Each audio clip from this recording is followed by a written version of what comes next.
pemirsa, senang sekali saya Vivilia dapat menjumpai di Minggu Malam Anda dalam acara kesayangan Anda tentunya, Biang Lala Sastra. Nah pemirsa, kalau kemarin-kamarin kita membicarakan kasus mengenai teror dan saling meneror, terorisme. Nah untuk malam ini kita akan bahas mengenai puisi menolak terorisme. Dan tentunya saat ini saya tidak sendiri. Saya sudah ditemani oleh dua narasumber saya pada malam hari ini. Yang pertama ada Bapak Heru Mugiarso MPD. Selamat malam Pak Heru. Selamat malam Mbak Vivi. Selamat malam pemirsa. Gimana kabarnya? Alhamdulillah. Alhamdulillah sehat ya Pak ya. Iya. Dan Pak Heru sepertinya hari ini tidak sendiri, membawa mahasiswanya ya Pak ya? Iya. 3 mahasiswanya Pak Heru yang cantik-cantik malam hari ini untuk membacakan puisi nanti ya Pak ya? Iya. Oke. Untuk narasumber kita yang kedua, ada Pak Didi MS yang selalu setia menemani acara Biang Lala. Selamat malam Pak Didi. Selamat malam Vivi dan selamat malam pemirsa yang berbahagia. Oke, bagaimana kabarnya malam hari ini Pak Didi? Baik dan sehat. Baik dan sehat Yeah. dan masih bersemangat ya Pak Didi? Harus. Oke. Usia tidak menjadi halangan untuk bersemangat Pak Didi? Iya. Oke. Nah malam hari ini kita akan membahas mengenai puisi menolak terorisme. Namun sebelumnya yang saya tanyakan, berlatar belakang dari apa sih Pak? Kira-kira puisi menolak terorisme ini? Mungkin dari Pak Heru terlebih dahulu bisa menjelaskan kepada pemirsa? Iya. Istilah terorisme sendiri kan kalau kita cari di dalam kamus ya Mbak ya, itu merupakan penggunaan kekerasan untuk tujuan menciptakan ketakutan dalam rangka untuk mencapai suatu tujuan politik atau ideologi tertentu gitu ya. Nah, nampaknya di negara ini akhir-akhir ini sedang marak terjadi kejadian-kejadian yang itu merupakan bentuk atau manifestasi dari terorisme dan sempat menimbulkan gangguan keamanan bagi negara gitu ya. Nah, tentu dengan berbagai alasan para pelaku itu atau pelaku terorisme itu barangkali ya mereka ingin menggolkan tujuan mereka, entah tujuan ideologi, mungkin latar agama atau apapun, meskipun sebenarnya terorisme tidak harus berlatar agama, karena dalam beberapa kasus di luar negeri itu yang penting mereka menyuarakan ideologi dan politik mereka, tapi dengan menciptakan suatu ketakutan, gitu ya. Nah, sastra kembali lagi bahwa sastra itu mempunyai tanggung jawab sosial, Mbak Vivi. Ya, sastra mempunyai tanggung jawab sosial, terutama yang pertama adalah kita itu harus menyuarakan ketika di masyarakat itu terjadi sesuatu yang tadi ya chaos atau krisis atau apa yang ditimbulkan karena terorisme ini. Maka beberapa sastrawan, beberapa penyair di Indonesia itu beberapa waktu yang lalu, beberapa tahun yang lalu itu mencoba untuk menyuarakan ya penolakan mereka terhadap terorisme ya, karena bagaimanapun terorisme ini sangat-sangat membuat kita tidak nyaman dan membuat kita tidak aman gitu ya. Dan kalau kita lihat kemarin kejadian yang baru terjadi di Surabaya itu bagaimana sangat-sangat dramatis, karena ini tidak hanya memecah belah keutuhan dan persatuan bangsa yang sudah terjalin dan terawat dengan baik, tapi juga mengancam terhadap kepercayaan masyarakat kepada pemerintah gitu ya, yang selama ini kita anggap mampu memberikan rasa aman kepada warganya gitu ya. Nah, kemudian para sastrawan ini membukukan karya-karya mereka yang nanti akan sebagian dibacakan oleh para adik-adik mahasiswa ini sebagai suatu bentuk sikap mereka terhadap terorisme yang memang harus kita lawan. Kita tidak boleh takut, kita tidak takut terhadap terorisme. Gitu. Yeah. Lalu dari kacamata Pak Didi sendiri menanggapi kasus teror yang kemarin marak itu bagaimana Pak Didi? Sebetulnya kan terorisme tidak hanya kemarin saja ya, sudah berlangsung lama dan gerakan tadi para pesyair menyuarakan penolakan terhadap aksi tersebut itu kan itu adalah dibukukan tahun 2015 ya. berarti kan itu sudah lama ya, dan dalam hidup bernegara pun itu sudah dimulai sejak awal negara ini terbentuk, sudah ada banyak terjadi aksi teror ya. Tentunya dengan kemajuan zaman, dengan kemajuan teknologi, dengan banyaknya paham-paham yang radikal ya. Dan itu paham radikal ini akan hanya menumbuhkan kelompok-kelompok teror tersebut ya. Dan memang ini sangat memprihatinkan ya. Memang yang kita lihat saat ini kebanyakan kan yang berupa aksi kekerasan ya. Padahal bentuk teror itu tidak harus dengan aksi kekerasan nyata yang merusak, tidak harus ya. Ada aksi teror yang menggunakan kata-kata misalkan. Itu juga bentuk teror ya. Tetapi dalam hal ini kan mengancam tapi tidak dengan kekerasan fisik. Dengan ucapan, dengan tulisan, itu juga. Nah, ini yang harus kita lawan bersama. Apapun bentuk teror itu, apapun ya. Dan kita harus senada sehati mengatakan bahwa kita tidak takut terhadap gerakan teror tersebut ya.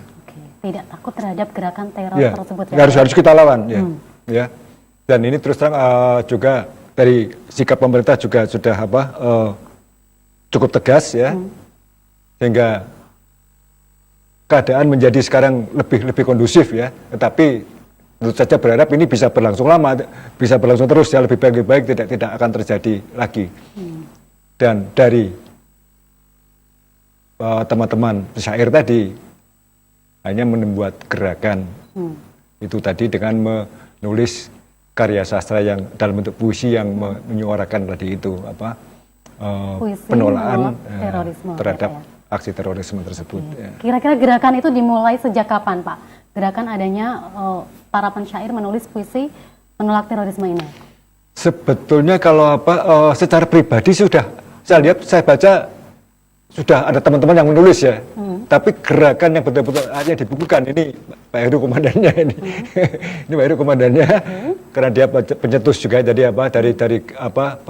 gerakan moral menulis puisi anti korupsi sambil berkembang menjadi ada anti terorisme, anti kekerasan terhadap anak dan perempuan ya.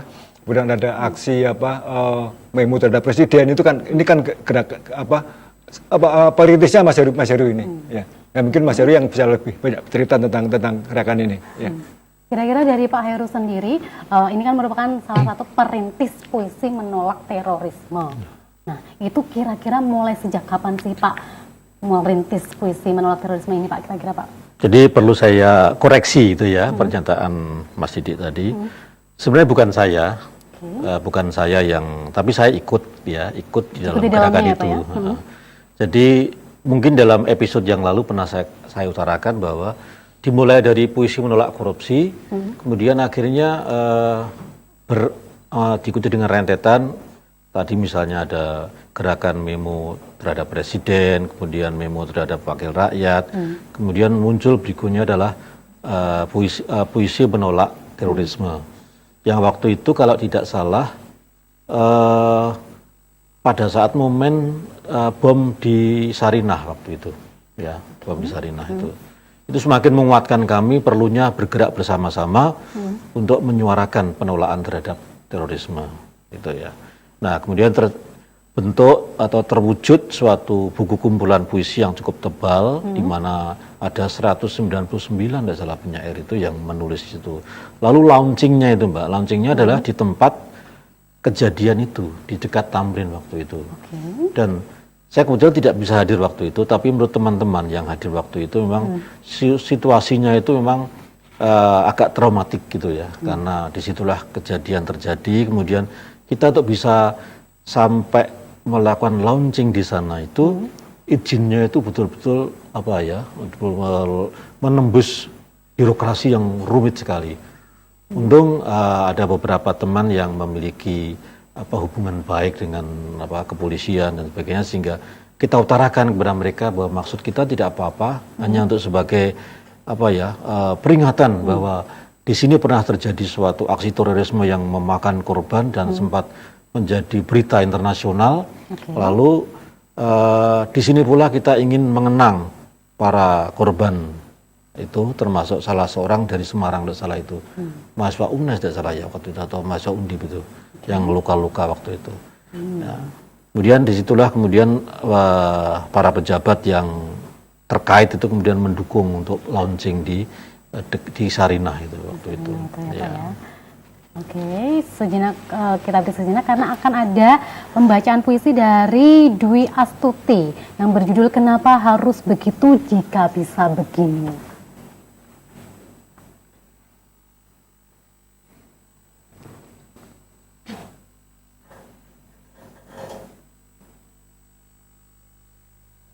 Kenapa harus begitu jika bisa begini?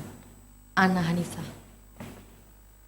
Kenapa harus kau katakan dengan bom jika bisa kau katakan dengan bunga? Kenapa harus kau katakan dengan senapan jika bisa kau katakan dengan senyuman? Kenapa harus kau katakan dengan pentungan jika bisa kau katakan dengan elusan? Kenapa harus kau katakan dengan bentakan jika bisa kau katakan dengan rayuan? Kenapa harus kau katakan dengan kekerasan jika bisa kau katakan dengan kelembutan? Kenapa harus kau katakan dengan anarki jika bisa kau katakan dengan kasih? Kenapa harus kau katakan dengan pedang jika bisa kau katakan dengan mesra pandang? Kenapa harus kau katakan dengan panah jika bisa kau katakan dengan senyum ramah? Kenapa harus kau katakan dengan perang jika bisa kau katakan dengan perundingan? Kenapa harus bertengkar jika darah kita sama? Kenapa harus bermusuhan jika kita bersaudara? Jakarta 2001. Oke, terima kasih Mbak Dwi Astuti yang sudah membacakan puisinya. Oke, dari puisi yang berjudul Kenapa Harus Begitu Jika Bisa Begini, Pak. Kira-kira bisa dipetik apa sih dari kacamata Pak Heru sendiri itu, Pak? Iya. Dari puisi tersebut. Ya, ini kan suatu puisi yang mengekspresikan bahwa sebenarnya ada pilihan lain, Pak, ya, pilihan lain. Ya, pilihan lain. Ketika kita menghadapi suatu situasi di mana mungkin di situ muncul konflik dan sebagainya antara dua pihak, ya. Jika ada pilihan lain, mengapa harus dipilih jalan kekerasan? Ya. Mengapa tidak dipilih jalan yang penuh kasih sayang, kelembutan? Ya. Kenapa harus dipilih dengan kekerasan? Baik tadi dikatakan oleh Mas Didi, kekerasan itu bisa kekerasan verbal dan non-verbal, tapi juga bisa kekerasan fisik. Ya. Nah, terorisme itu bisa mencakup semuanya, bisa kekerasan fisik, bisa kekerasan verbal, bisa kekerasan non-verbal. Nah, padahal sebenarnya kita sebagai manusia itu kan mempunyai potensi, ya, potensi yang baik, gitu ya. Seharusnya seorang manusia itu dengan derajat kemanusiaannya itu seharusnya memilih jalan yang lebih arif ketika menghadapi situasi konflik atau situasi yang penuh dengan pertentangan. Bukan mau menangnya sendiri lalu dia mensahkan segala macam cara, termasuk menggunakan kekerasan untuk mencapai tujuan. Gitu. Jadi puisi tadi menghimbau. Ya, menghimbau kepada para pembacanya, para pendengarnya, jika kita punya pilihan yang lebih baik, kenapa kita tidak memilihnya? Itu, saya kira itu tanggapan saya, Pak. Oke, kembali lagi ke siapakah yang memprakarsa yang untuk pertama kalinya menyuarakan puisi yang menolak terorisme ini kira-kira, Pak, di Indonesia ini sendiri, Pak? Ya, itu teman-teman ya, teman-teman ada seorang penggagas, saya lupa namanya, itu melontarkan bagaimana kalau kita itu membuat suatu gerakan sama seperti gerakan penolakan terhadap korupsi, tapi ini temanya adalah penolakan terhadap terorisme yang sekarang ini.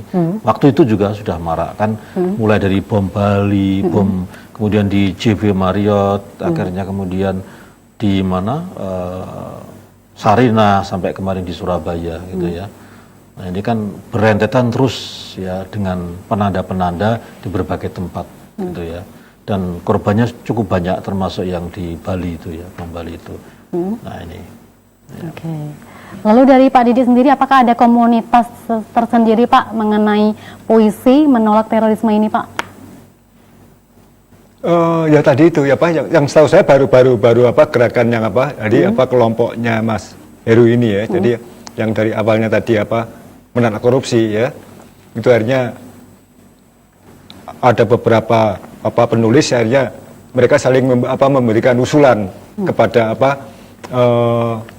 penghimpun ya atau kepada istilahnya koordinator ya penulisan buku tersebut.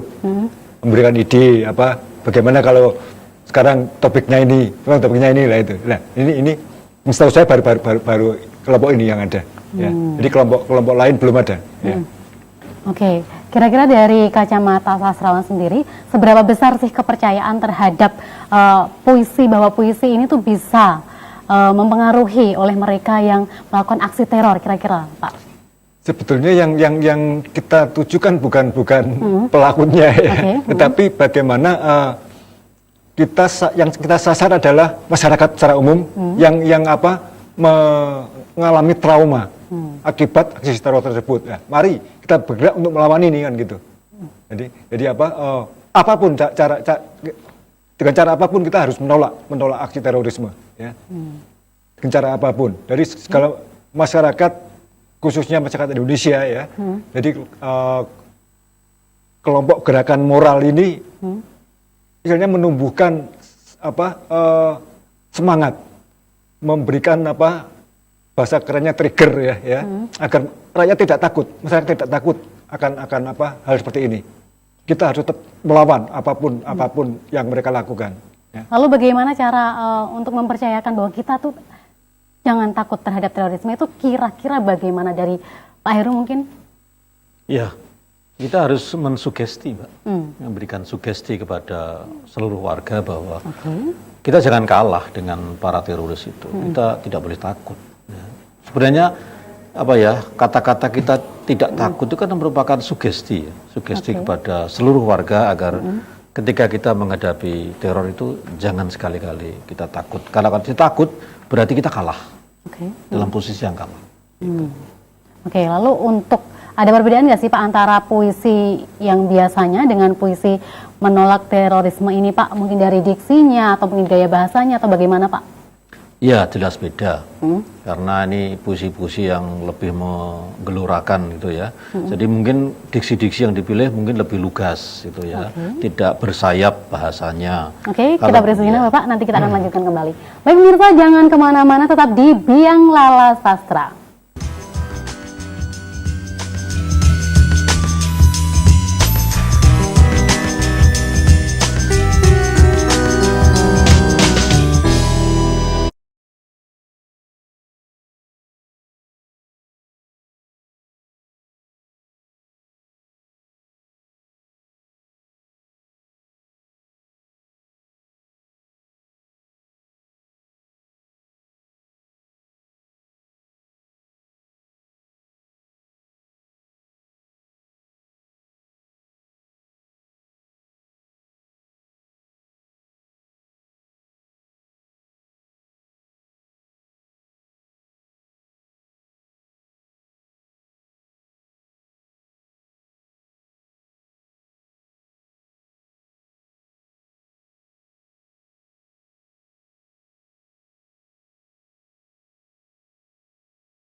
Iya baik pemirsa, senang sekali masih setia dalam acara Biang Lala Sastra. Bersastra kita bahagia. Nah pemirsa, kalau tadi kita sudah mendengarkan bahwa puisi menolak terorisme ini sudah ada sejak dulu. Kan pertanyaan mengenai perbedaan puisi yang biasa dengan puisi menolak terorisme ini kira-kira perbedaannya dari sudut apa sih Pak Didi? Pak Heru maksud saya. Ya, tadi saya katakan bahwa mungkin dalam pemilihan diksinya ya, diksinya, kemudian cara pengungkapannya mungkin lebih keras, lebih lugas. Biasanya kalau puisi-puisi yang pada umumnya ada itu kan dia menggunakan metafora, simbolisme dan sebagainya. Kalau ini kebanyakan kalau kita baca yang mengutarakan dengan secara lugas dan tegas. Mungkin kalau dimasukkan dalam penggolongan puisi itu termasuk puisi diapan gitu ya. Jadi puisi yang lugas gitu ya. Meskipun ada beberapa para pensyair yang mengutarakan itu dengan caranya sendiri ya, dengan menggunakan metafora tertentu. Tapi kebanyakan yang ada di dalam antologi itu dan ini baru satu buku ya, belum membuat antologi yang baru, tapi sudah melalui beberapa roadshow di berbagai kota. Yang pertama di Jakarta, kemudian di Malang, kemudian ada di Jawa Tengah juga dulu itu. Sudah banyak roadshow-nya ya Pak ya, mengenai puisi menolak terorisme ini sendiri ya Pak ya. Dan untuk pemilihan bahasa ini harus yang lugas mungkin, kebanyakan seperti itu ya Pak ya. Oke Pak, kita akan coba dengarkan lagi pembacaan puisi yang berjudul Sadarlah Hai Teroris, yang akan dibacakan oleh Hayu Almaratus.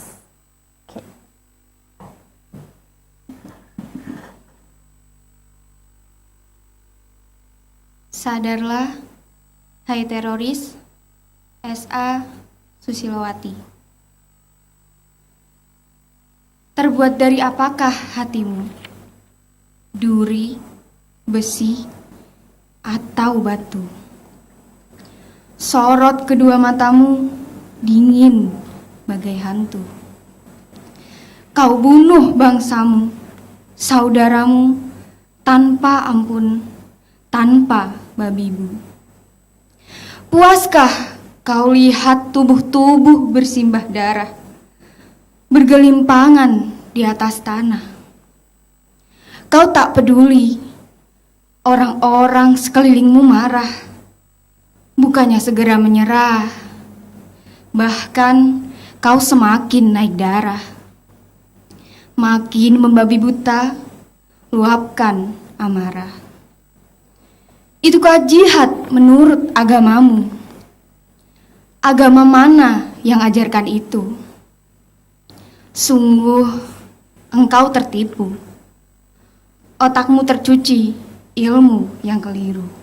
Dangkal pengetahuanmu tenggelamkanmu ke dalam bayang semu. Semua agama ajarkan kasih sayang, nyata bukan hanya bayang-bayang. Membenci kejahatan dan perang, apapun bentuknya, sungguh dilarang. Cipta kedamaian untuk semua orang, berasas ketuhanan yang maha penyayang. Hai orang-orang pengecut, kau selalu menebar maut, ciptakan rasa takut, membuat semua kalang kabut. Namun, kami tidak takut. Sadarlah sebelum ajalmu menjemput. Pinggir Persilkopi, 28 Januari 2016. Itulah pembacaan puisi yang berjudul Sadarlah Hai Teroris dari Pak Didi sendiri. Menanggapi mungkin dari segi pendengar ya Pak, itu bagaimana menanggapi pembacaan puisi dari Sadarlah Hai Teroris ini, isi dari puisi tersebut Pak Didi? Ya tadi seperti Mas Heru katakan ya, bahwa ini seperti puisi-puisi panggung pada umumnya ya, atau puisi mungkin pamflet kayak Rendra itu menggunakan bahasa-bahasa yang lugas, bahasa verbal ya, yang mudah dimengerti oleh pembaca atau pendengarnya. Ya. Karena memang menurut saya puisi-puisi seperti ini penolakan terhadap korupsi, terhadap terorisme ini harus menggunakan bahasa-bahasa yang mudah ditangkap oleh pembaca maupun pendengar. Ya. Karena apa? Biar apa yang dimaksud oleh penulisnya dapat disampaikan dengan baik, ya, dapat dimengerti dengan baik. Jadi pembaca atau pendengar tidak perlu berpikir, tidak perlu menafsirkan apa yang dimaksud. Ya. Jadi tidak terlalu banyak metafora, tidak terlalu banyak pengandaian. Ya. Jadi langsung tahu maksudnya. Karena apa tujuannya? Yaitu tadi mengajak masyarakat ya untuk melakukan sesuatu. Jadi memang harus mudah dimengerti bahasanya, diksinya. Ya. Diksinya Ya. harus mudah dipahami oleh semua orang Ya, ya Pak betul. ya, semua kalangan. Beda kalau puisi-puisi yang puisi cinta ya. Oke. Itu kan banyak metafora ya. Ya. Tapi kalau puisi seperti ini memang harus bahasanya lugas harus memang. Oke, harus bahasanya Ya, lugas dan ya. mudah dimengerti Ya. oleh semua kalangan, oleh semua Ya. masyarakat. Oke. Ya. Lalu untuk perjalanan ini sendiri, Pak, bagaimana perjalanan pergerakan puisi menolak terorisme selama ini, Pak Heru? Iya. Tadi sudah saya kemukakan, Mbak Vivi. Pertama, dibikin antologi itu ya, antologi yang berjudul Puisi Menolak Terorisme itu. Satu tebal dengan 199 penyair kalau tidak salah itu. Kemudian di launching di Jakarta tadi di Sarinah. Nah, mungkin salah satunya nanti tokohnya itu Mas Riri Satria itu ya. Seorang penyair di Jakarta, nanti puisinya juga mungkin barangkali akan dibacakan oleh Mas Didi itu. Dialah yang memotori waktu itu launching di sana. Dan tidak mudah itu Mbak, karena harus menembus birokrasi tertentu. Kemudian dia adalah dosen di UI dan memiliki koneksi yang cukup dekat dengan para pejabat di polisian, sehingga akhirnya bisa meyakinkan bahwa ini tidak ada maksud apa-apa kecuali tadi ingin menyuarakan dan ingin membuat suatu peringatan, ya, menolak lupa bahwa di sini pernah terjadi kejadian seperti itu, sehingga harapannya ada hikmah dan pembelajaran bagi kita semua, gitu ya. Lalu yang berikutnya yang saya ikuti itu adalah waktu itu di Malang, di Candi Badut itu. Waktu itu juga puisi menolak terorisme. Yang hadir waktu itu para pejabat di sana, ada perwakilan dari wali kota, kemudian juga dari Musbida dan sebagainya itu. Bahkan ada yang membacakan puisinya juga. Mereka sangat positif waktu merespon akan diadakan roadshow.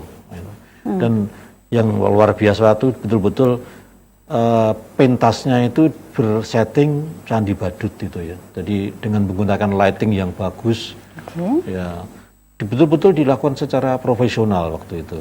Ya, pembacaan puisinya melibatkan rekan-rekan dari seluruh Indonesia, gitu ya. Dari Jakarta, dari Jawa Timur, dari Surabaya, Semarang, Jogja, dari Purwokerto dan banyak lagi itu ya. Itu.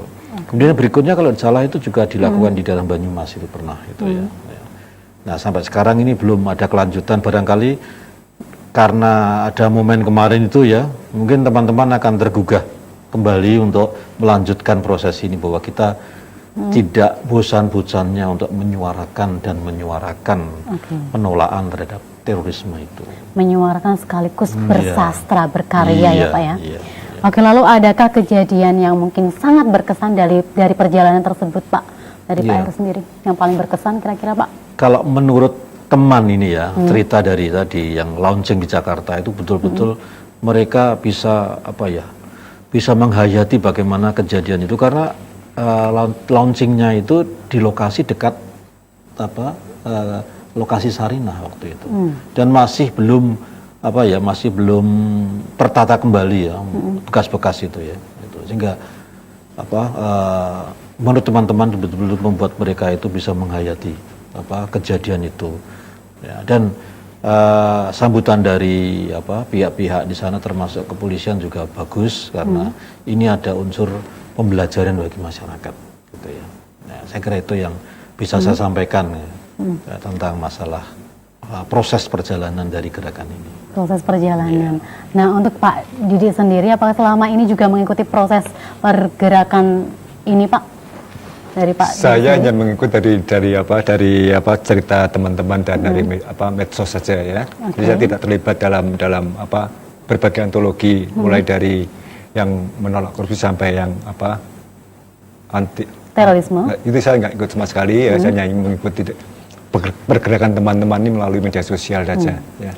Tapi tetap mendukung ya Pak ya? Sangat mendukung, sangat mendukung. Ya. Sangat mendukung sekali puisi menolak terorisme ini Pak ya? Yeah. Oke, sebelumnya kita akan mendengarkan kembali ada salah satu pembacaan puisi yang berjudul Nasihat untuk Segumpal Kacau.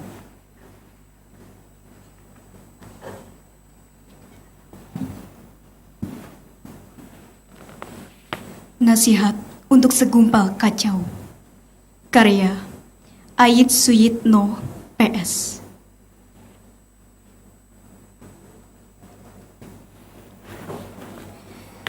Kegilaan fatal bikin terlempar jauh pada egosentris, narsis, Sisyphus, euforia. Padahal seharusnya tidak demikian. Ada kewajaran dari penampilan, ada cermin bagi ekspresi pribadi, ada kedamaian tak terkatakan.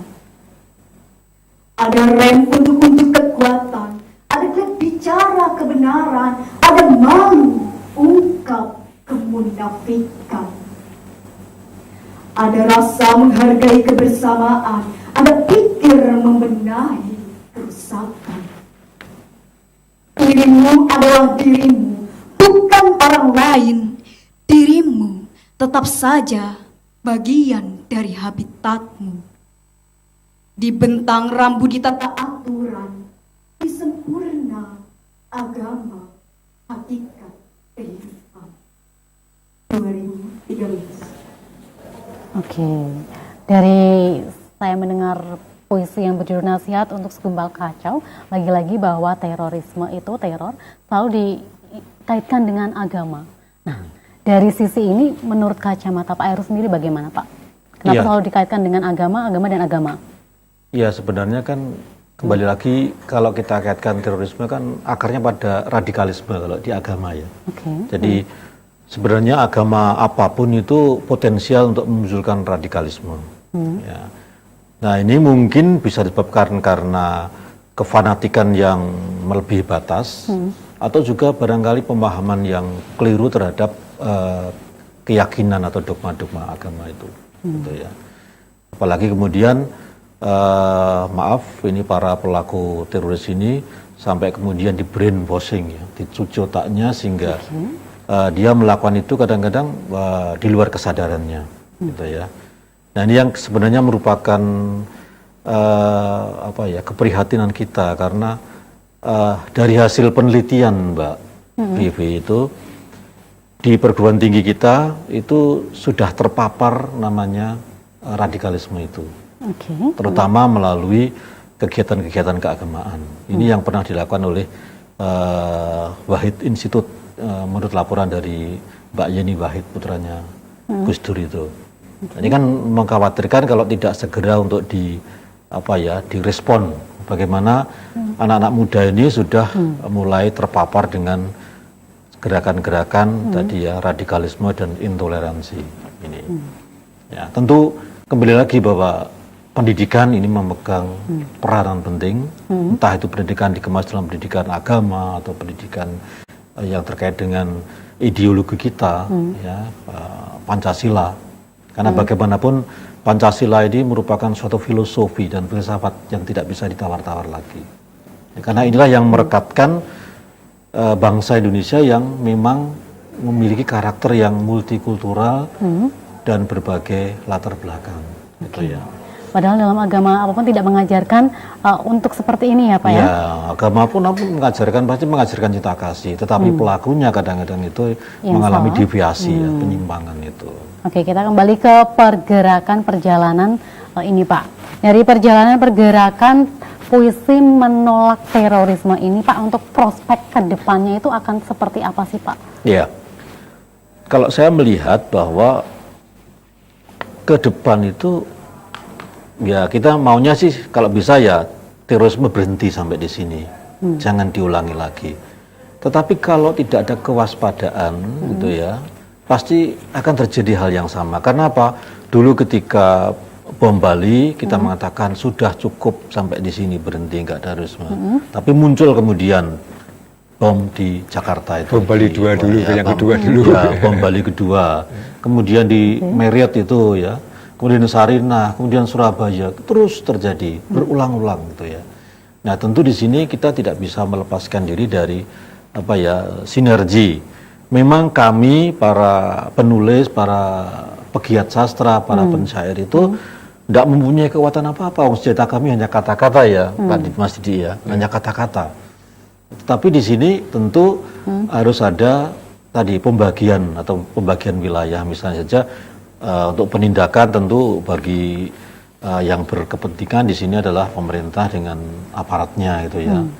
Kemudian pencegahan barangkali mungkin dengan melibatkan kemampuan para intelijen dan sebagainya gitu ya. Nah, dari sastra sendiri paling tadi kita hanya mampu melakukan sentuhan-sentuhan lewat karya-karya sastra. Ya harapannya mereka itu terutama para anggota masyarakat menjadi lebih berani dan lebih juga waspada terhadap kegiatan-kegiatan terorisme ini, sehingga jangan sampai tanda petik kecolongan gitu ya. Ini masyarakatnya mohon maaf, ini kadang-kadang lingkungan kita sekarang ini semakin individualis ya. Sehingga kerenggangan hubungan dan komunikasi interaksi sosial itu menjadi lubang yang bisa dimasuki oleh para pelaku teror itu.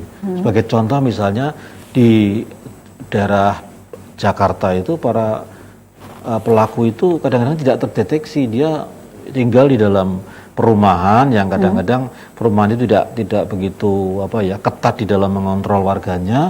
Nah, mereka kemudian bisa melakukan aktivitas secara diam-diam gitu ya. Nah, sebenarnya kan seharusnya masyarakat punya tanggung jawab ya dalam rangka mengontrol para anggota masyarakat itu dan mendeteksi awal agar tidak terjadi kecolongan gitu ya, terjadinya aksi terorisme itu. Oke, tadi kan dari kacamata arah sastra sendiri mengharapkan melalui ini bisa berhenti, tidak ada terorisme lagi. Betul. Nah, apakah bisa Pak kira-kira ketika semua sastrawan itu bergabung bersatu bersinergi untuk menyuarakan ini agar terorisme di Indonesia ini tidak ada lagi Pak? Apakah bisa Pak melalui berpuisi? Setahu saya kejahatan tidak pernah bisa hilang ya Pak Mas Didi. Ya, kejahatan itu kan selalu satu tingkat di atas hukum. Kalau mungkin Mas Didi bisa menjelaskan. Kalau kejahatan bawah hukum, nggak kan ada kejahatan, karena ketahuan dulu kan begitu. Jadi memang apapun bentuk kejahatan itu selalu satu tingkat di atas aparat hukum. Kalau tidak bisa berhenti, kenapa para sastrawan tetap bersikeras untuk berpuisi Pak, bersastra Pak kira-kira? Ya, ini kan gerakan moral ya. Kita ingin membuat nyaman hunian kita kan begitu. Oke Pak, kita tahan sinak, nanti setelah usai jeda pariwara kita akan lanjutkan kembali. Baik pemirsa, jangan kemana-mana, tetap di Biang Lala Sastra.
pemirsa, senang sekali masih setia dalam acara Biang Lala Sastra. Bersastra kita bahagia.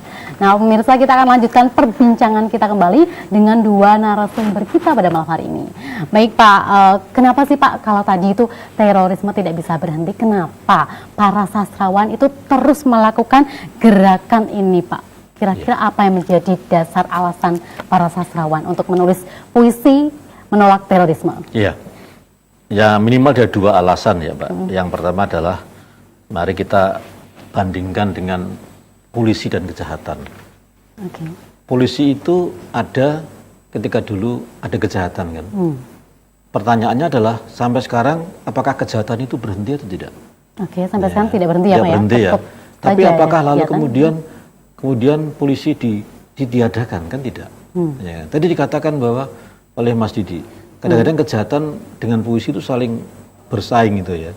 Ya, kadang-kadang kejahatan di atas kemampuan para penegak hukum, tapi kemudian juga disalib di atasnya dan seterusnya gitu ya. Itu jadi tidak ada alasan bagi penegak hukum itu kemudian ditiadakan gara-gara kejahatan tidak pernah hilang dari muka bumi itu ya. Demikian juga gerakan menolak terorisme ini. Kita tidak akan berhenti karena apa?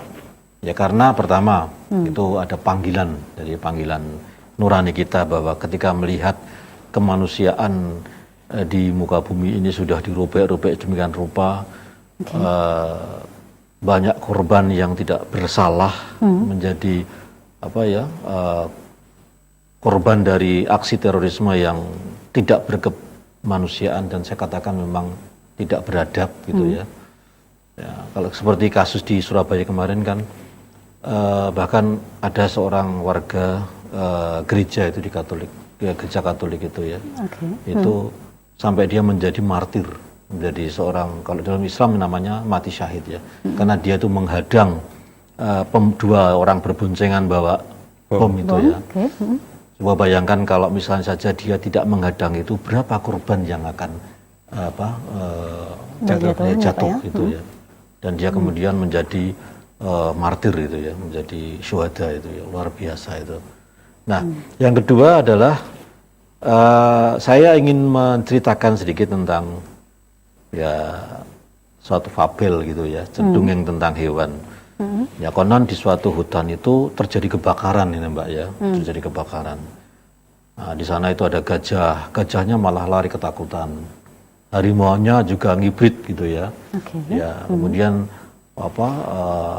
binatang-binatang yang seharusnya itu mempunyai kemampuan untuk melakukan sesuatu malah lari dari tanggung jawab.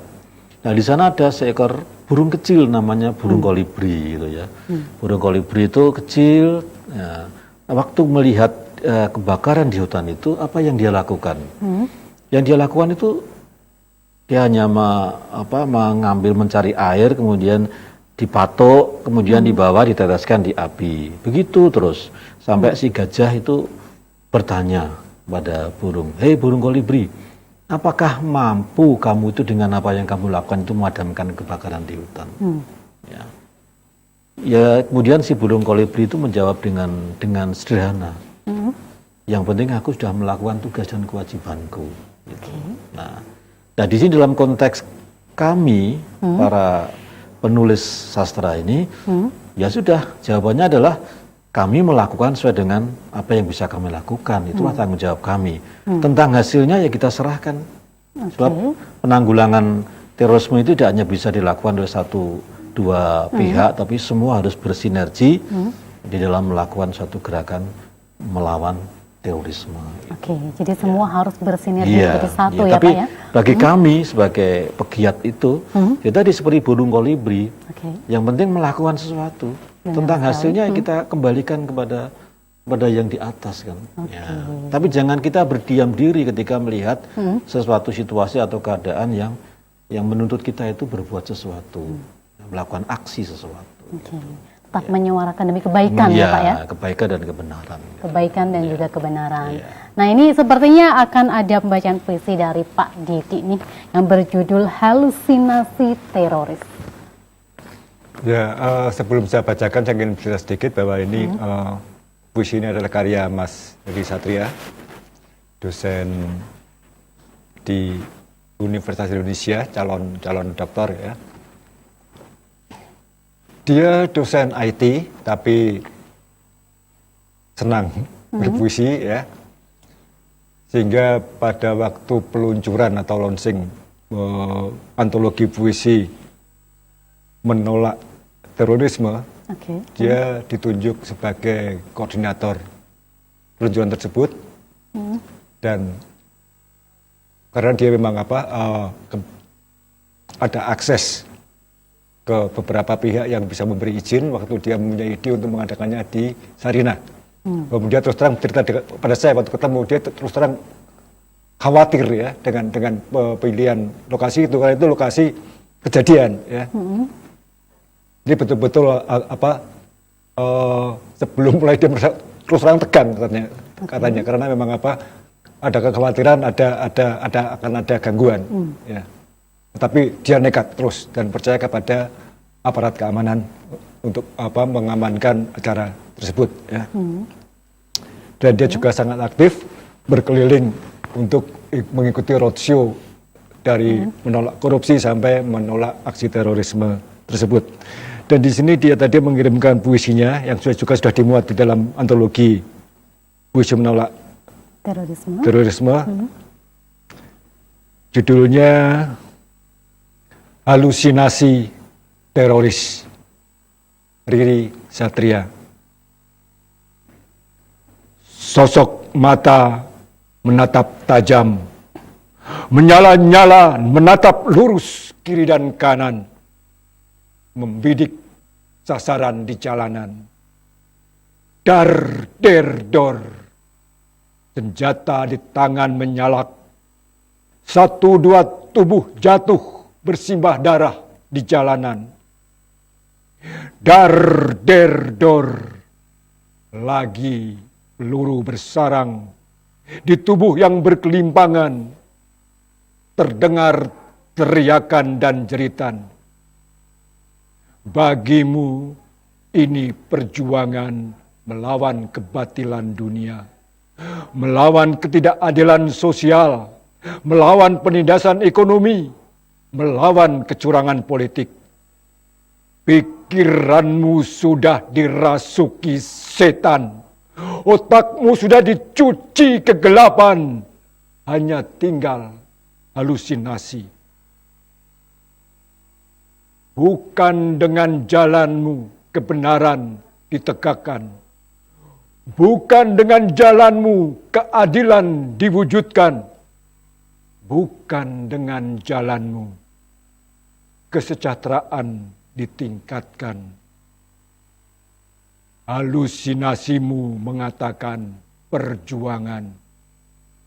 Sesungguhnya kau menghancurkan kehidupan.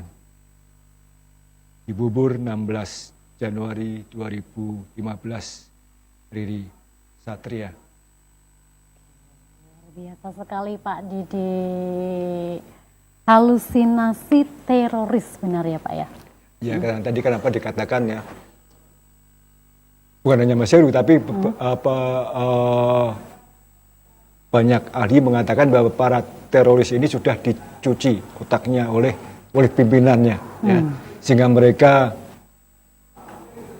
entah sadar atau tidak melakukan hal tersebut ya. Baik itu dengan indoktrinasi paham-paham yang mereka yakini benar, dengan agama-agama yang mereka yakini paling benar ya. Dan akhirnya mereka sampai melakukan hal itu. Dan itu yang tragisnya kan, yang di Surabaya itu kan satu keluarga ya. Itu ada satu saksi dari pagi-pagi sebelum mereka melakukan aksi itu, anaknya, ada saksi mengatakan anaknya menangis, yang laki-laki itu menangis, dan akhirnya mungkin ada telepon masuk, bisa diterima. Telepon masuk. Baik, kita angkat. Halo. Selamat malam, iya. Dari Pak Haji. Dari Bapak? Pak Haji, iya. Pak Haji yang mau ditanyakan Pak? Negara Indonesia belum merdeka. Negara kita belum merdeka. Halo? Iya, halo. Negara kita belum merdeka ya? Halo, yang ditanyakan Bapak? Negara kita belum merdeka. Masyarakat membaca diri itu. Iya, Bapak mungkin bisa jauh dari televisinya dulu, Pak. Halo, bisa diulangi Pak pertanyaannya? Terputus. Oke, baik, terputus. Oke, kita lanjutkan Pak. Jadi apa, anak itu menangis kan tidak mau melakukan itu, tapi bapaknya tetap meyakinkan ini harus dilaksanakan. Dan akhirnya terjadi satu keluarga meninggal semua ya. Jadi bapak, suami istri, terus yang anak dua laki-laki berboncengan, dan satu lagi ibunya dengan anak perempuannya. Oke. Ya, itu kan tragis sebenarnya. Ya. Dan apa, teori yang mengatakan bahwa teroris itu dari kalangan miskin itu gugur dengan yang di Surabaya kemarin. Ya. Karena mereka dari keluarga berada sebetulnya. Oke. Ya. Dan apa, yang saya baca juga di medsos bahwa mereka itu digaji rutin tiap bulan. Oh, ada gaji rutin Iya, ya, digaji, Pak ya? iya. Dalam apa mereka melakukan apa, menjalani pelatihan. Itu ada penghasilan bagi mereka. Ya. Oke. Jadi apa? Nah, ini yang perlu menurut saya, aksi menulis puisi menolak terorisme itu tidak tujukan kepada masyarakat saja, tapi juga tujukan kepada para pemuka agama, ya, agar apa bisa memberikan apa pemahaman yang benar kepada seluruh umatnya, apapun agamanya, ya, karena apa, aksi radikal itu bisa tidak hanya dari satu golongan agama saja, tidak, semua golongan agama bisa muncul apa orang-orang radikal, ya. Terutama yang apa pemeluk agamanya mayoritas seperti di Indonesia Muslim misalnya, terus di Amerika Nasrani. Okay. Itu jangan dikira di sana tidak ada orang radikal, banyak juga, ya. Entah itu apa yang berlatar belakang agama ataupun tidak. Mungkin yang paling terkenal di Amerika itu apa, kelompok Ku Klux Klan, ya. Itu kan yang memusuhi apa, orang kulit putih yang memusuhi orang-orang kelompok kulit hitam, ya. Nah, ini yang menurut saya yang apa, oleh teman-teman dari komunitas ini apa, istilahnya gerakan moral itu, ini saya yakin yang disasar tidak hanya masyarakat, tapi yang disasar juga pemuka-pemuka agama, juga memberi semangat kepada aparat pemerintah agar tetap waspada, tetap yakin menjalankan tugasnya demi keutuhan bangsa dan negara ini. Jadi istilahnya NKRI harga mati kan begitu. Okay. Ya. NKRI harga mati ya iya. Pak ya. Oke. Lalu harapan ke depannya tersendiri Pak terhadap gerakan puisi menolak terorisme ini sendiri apa Pak Heru? Harapan ke depannya Pak? Ya, karena saya sebagai salah satu orang yang ikut di dalamnya ya tentu berharap bahwa tidak hanya berhenti sampai di sini. Mungkin kita melakukan berbagai tindakan-tindakan nyata, terutama kalau di PMK, puisi menolak korupsi itu kita masuk ke sekolah-sekolah. Masuk ke sekolah-sekolah, oke.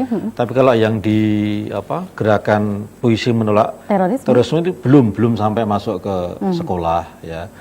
Karena kita juga menyadari bahwa para siswa ini rentan sebenarnya dengan paparan tadi ya, terpapar oleh radikalisme, intoleransi dan sebagainya gitu. Justru kita yakin bahwa melalui pendidikan itulah maka sebenarnya kita bisa melakukan aksi pencegahan gitu ya. Dan kita juga mungkin masuk ke masyarakat, mengingatkan kepada orang tua agar mereka bisa mendeteksi bagaimana perilaku putra-putrinya gitu ya, supaya tidak terpapar oleh gerakan-gerakan radikalisme dan intoleransi. Kan menurut hemat kita kan sayang kalau Indonesia yang sudah dikenal sebagai negara damai, negara yang penuh dengan toleransi ini kemudian menjadi ternoda atau menjadi rusak karena kejadian seperti kemarin itu ya. Ya. Nah, internasional ini sudah mulai memperhatikan kita dunia internasional. Seperti misalnya ketika terjadi di bom di Surabaya kemarin itu bahkan pemuka agama Katolik Paus itu sampai mengutarakan sesuatu yang selama ini tidak pernah ya, meskipun beliau juga mendoakan gitu ya. Kemudian kantor berita asing itu juga sudah menyoroti tentang kejadian itu ya. Nah sebenarnya bagi kita sendiri juga ini suatu pertanda bahwa kita memang harus meningkatkan kewaspadaan, tapi juga dengan upaya pencegahan yang lebih maksimal. Ya.